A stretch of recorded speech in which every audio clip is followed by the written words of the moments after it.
Hello, Ville. How are you? Hello there, sir. To be honest with you, I don't really know. We just drove here 10.5 hours and took a little kip at the hotel and just checked out and washed my armpits, and now we're here. So a bit disorientated, but in a way that belongs to rock and roll, as they say. Can you tell us something about the person Ville Valo? Well, if you listen to the music and if you read a few interviews or whatever, it's pretty much that. Music is 95% of my life, so I guess it comes through the music. But yeah, that's about it. But then, regularly outside of the band, touring is kind of easy because you're in hotels. So back home I do my laundry and I do buy toilet paper and I do cook, albeit really badly. But I'm working on it. You have some other hobbies at home when you are not on tour?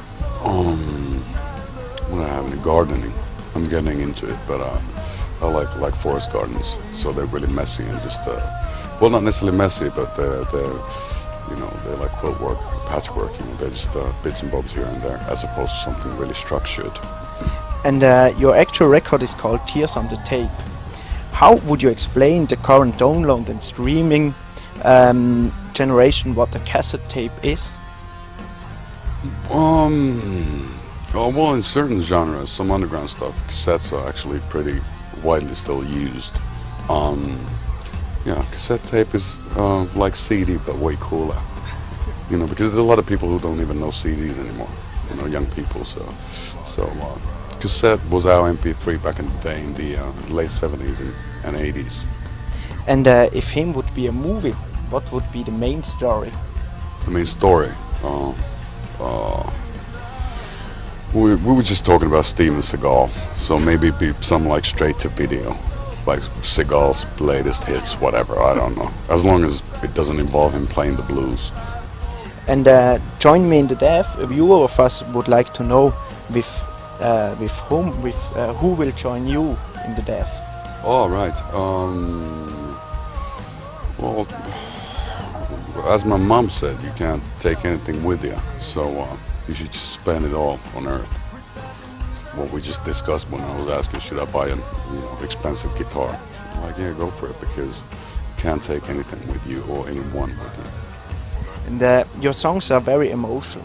Is it for you like medicine to write a song and sing a song and write the lyrics? Well, that's the only way I like to listen to music. Only kind of music, that's for me, is music. If music doesn't have like some of the current pop stuff, for example, the top 40 stuff, it's great for if you just want to get messed up in a bar and shake your booty, that's okay. But even Marvin Gaye had, you could shake booty to that stuff and still be thinking about stuff. I think that even dance music can be intellectual, or it can have emotional message and value.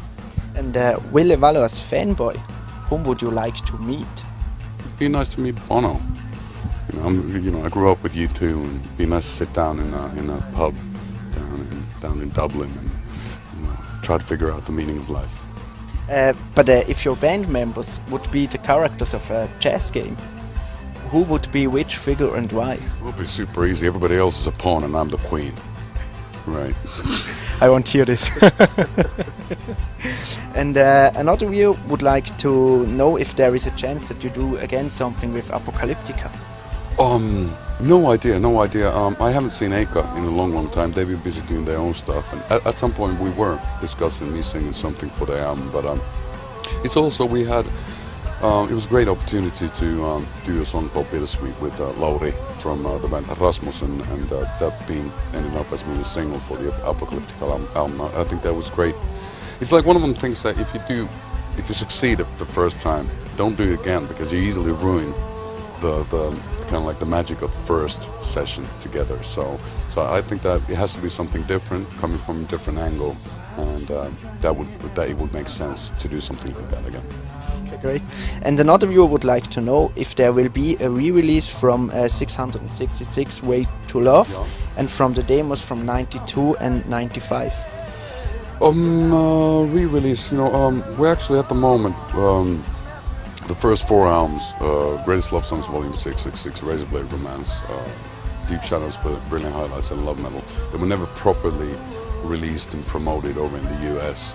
So they're releasing around Halloween this year, surprisingly enough.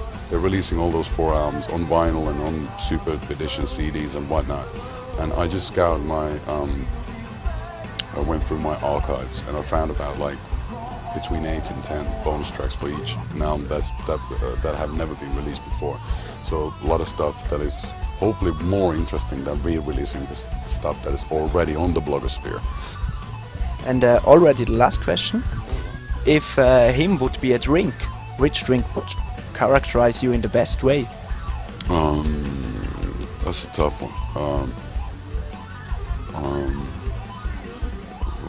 What drink? Well, probably a really sour mojito royale. That's the thing. Or then, yeah, well, maybe beer royale, because that's not on any list. Royale usually means champagne or something. So we invented it at the same time that they invented it somewhere. We invented it in Cologne. We're at a local bar and we wanted to switch around.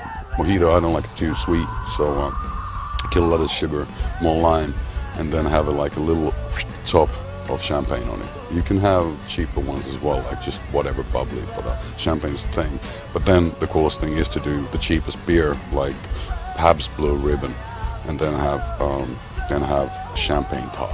That's the great, because it's the both ends of the spectrum. We have to try it. It's good. It actually works pretty well if you like beer drinks. You know, it's not half bad. I will try it. Yeah, please do.